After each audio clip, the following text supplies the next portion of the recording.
the gig's on and you got to do what's needed. And that's really jazz to me. It's about playing in the moment and being who you are and being true to your own spirit.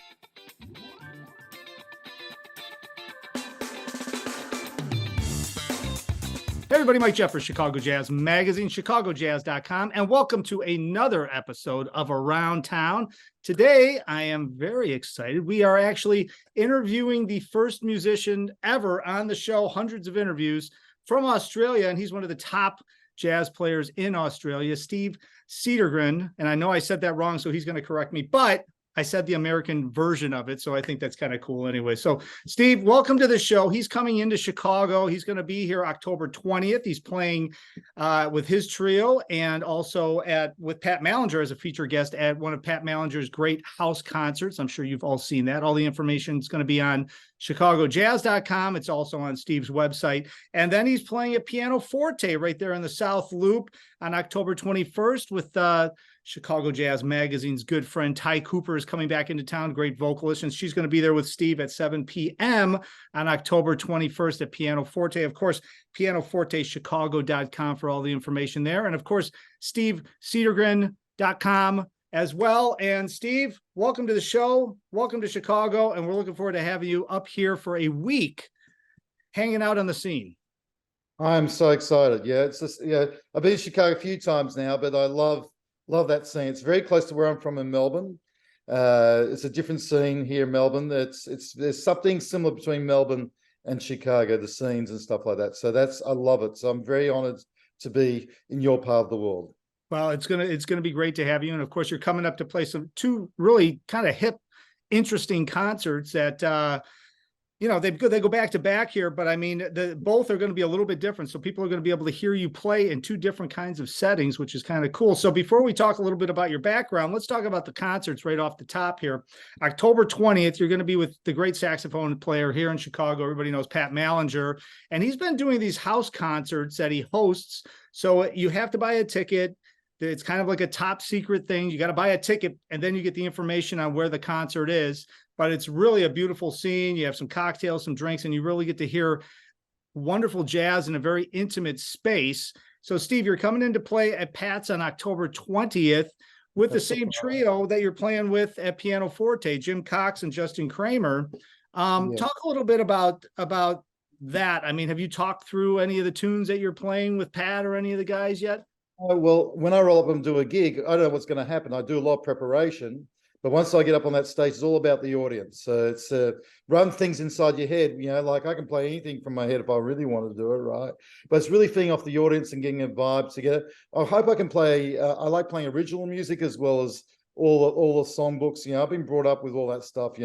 Any tune you call, I love. I found last time when I was in Chicago, I had to learn a lot of the B-side tunes. A lot of the hip cuts from one side of the town, knew a lot of repertoire I didn't know, right? Well, I could play, I've got a good ear, right?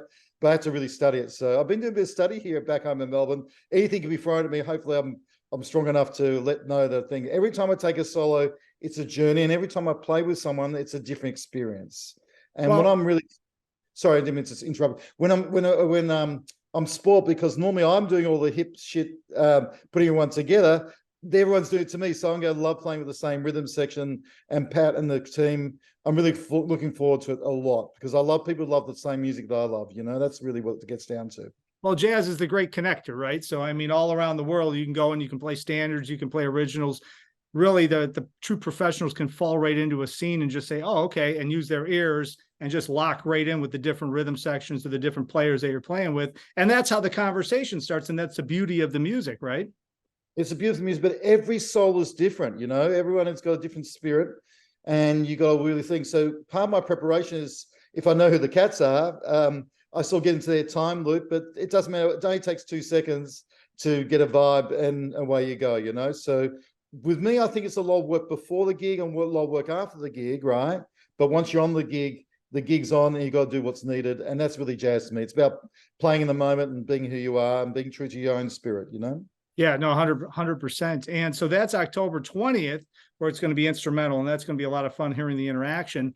And then you're playing with Ty Cooper, and you have a great connection with Ty because Ty came to Australia, and I think you guys played a ton of gigs within about 3 months. I think she was down in Australia. I think you guys did a lot of play. How did you first connect with Ty Cooper? That's a really interesting. So there's a club here called Bird's Basement. That's a really great jazz club. It's like a Blue Night type vibe. We've never had something like that run by a great musician here. And the band booker said, "Oh, I think you get really good with this Ty." So Ty and I started chatting by Messenger, right? And it's got this good vibe about her. And then when I finally met Ty, there was a connection, a big connection with the late Richie Cole, who my dad played with, but I play with. And when I was very young, right, with Bobby Shue, that was the connections, because Ty and Richie were connected on some sort of way. So there was this great thing, and then we get on really well. As Ty says, we're like two giants coming together, right? And we're quite strong-willed and together. But I love Ty, and she had a ball here. It's hard getting to a scene somewhere, especially in a scene that's quite networky sometimes. And I just knew Ty was the real deal, and I've loved working with Ty, because she understands about my spirit about being free and being who you are and all that sort of stuff, And she's also, I mean, she's a great vocalist, but also she's one of those people that's fun to be around. And, yes.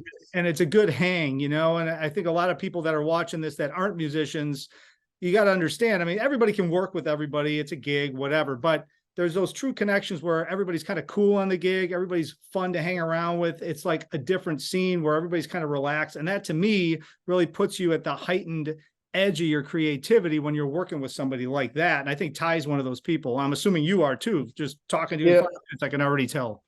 Yeah, well, look, it's a different sort of hustle, right? And I've got to get my vibe right. I've been practicing mentally, getting into this different hustle vibe that you need to do. But I just love music. I love jazz. I've been brought up by jazz. And if you love jazz, it's hard enough as it is. You got to try and make it work. And where I think I'm lucky is I'm quite popular here, right? So I can connect with all things without trying to think. I can really, I'm really into lots of different things, but I like playing what's needed right in the now. So when I work with Ty, knowing all those tunes, I know her repertoire, and I know how to with her, how to construct a beautiful journey on that gig. They'll be really special, and to be in your part of the world will be really, really special for me, because watch out, we're coming with a whole lot of artillery of love. That's what's going to happen. After love of jazz, it's going to be really cool. That's awesome, man. That's awesome. All right, so October 20th, Pat Mallinger's house concert, and then October 21st, Pianoforte. All that information is on chicagojazz.com and also on Steve's website, which we've got linked up down below. Now, let's talk a little bit about your background. I mean, you're in Australia, and I don't know that much about the Australian scene, but just kind of doing a little bit of background and research, it seems like it's a pretty robust scene down there. Maybe it's not as big, but there's a lot of really good players down there, right? There is a lot of good players. Yeah, percentage-wise, there's good players. It's small, right? In terms of, we've got to travel a lot further. So from Melbourne to Sydney, which is the main other scene, that's 1,000 K away, right? You got to drive, you got to fly, right? I get up to Brisbane sometimes, I get to Adelaide, to Perth, there's a lot of distance.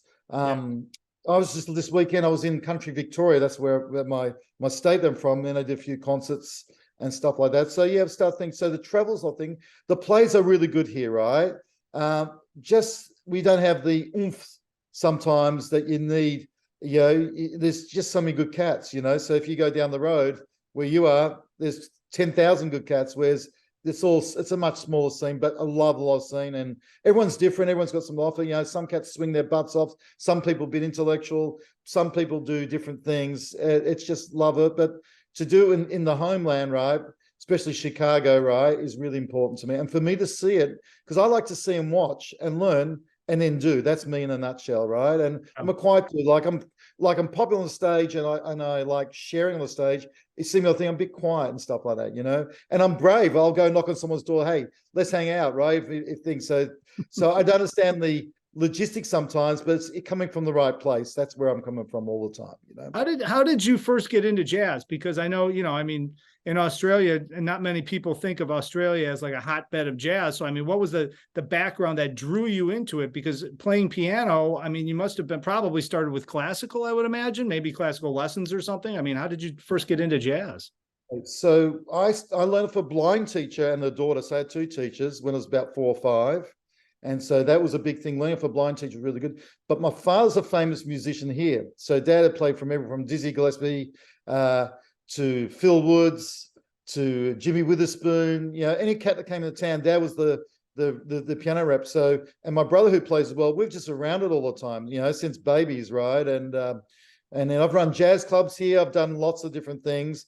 I've been more family orientated here, so it's all about family here, right? Including my musical family.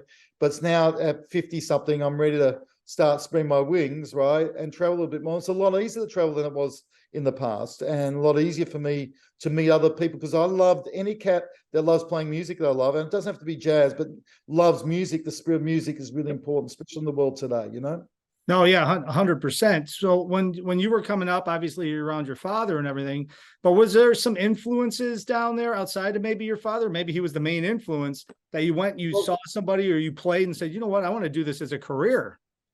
Well, it started when I was about 14, 15, I started playing, right? That's when I started sort of thing. But really, there was all the major dudes, right? Especially from Melbourne. I was around because Dad was the top dog for a while. Yeah. So, if Duke Ellison came in with his orchestra, Dad would be doing the support gig, because we had really strong union rules, where if an American cat came or a European cat came, they had to have a concert beforehand. So I got to meet a lot of great musicians, right? I remember a concert that no one came to, Old New Dreams with Charlie Hayden, right? And then I came to America and I did a wedding gig, and there's Charlie Hayden playing with me, right?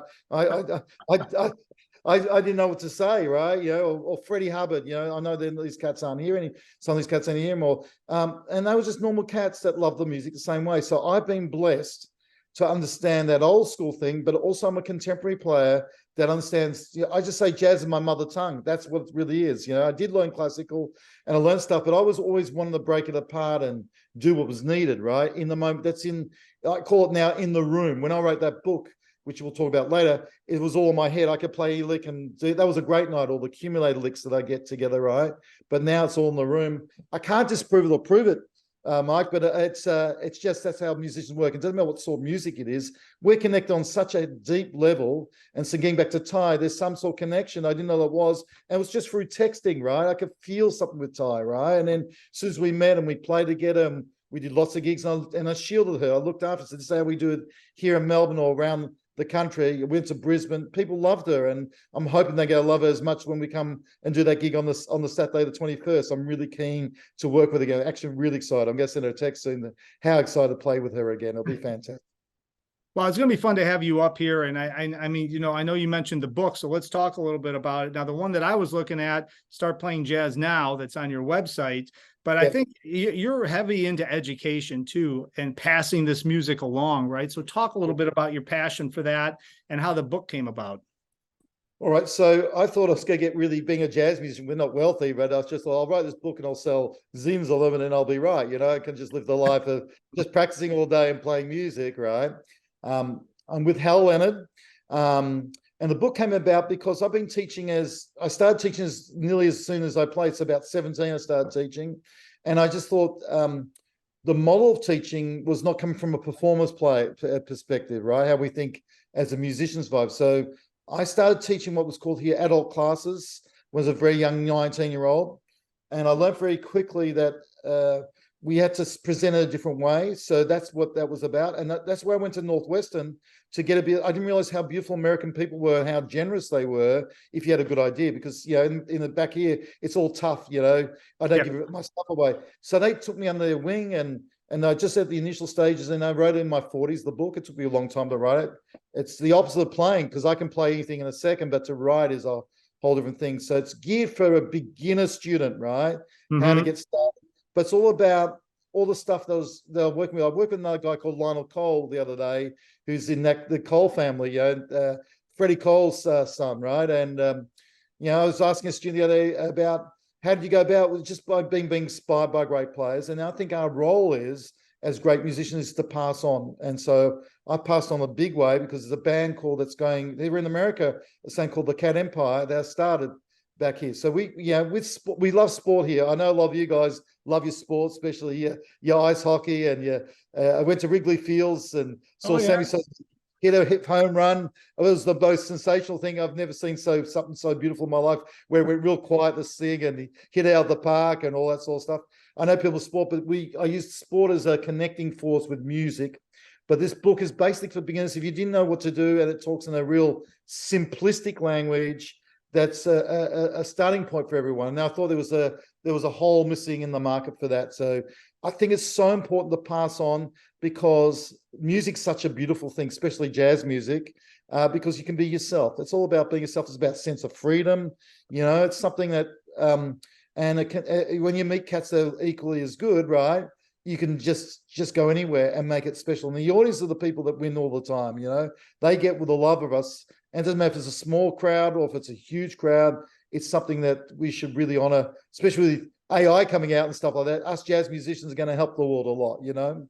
Right. You got that right. And the one thing that I find, when I find a really good teacher, when I was taking lessons back, I'm a drummer. So when I was taking lessons, and when I went to the University of North Texas, I was taught by Ed Sof, and Ed could explain every single thing he played. So he could explain why he was doing it, what it was, and push it onto the student. And I think that that's such an important thing. And just reading a little bit of the book, to your point, it's not overly technical. Like, I could understand it if I was just starting out. And that's the vibe I got from it, right? Well, I met Ed Sof in those Jamie Ebersholt workshops when I was 14, 15. That was the start.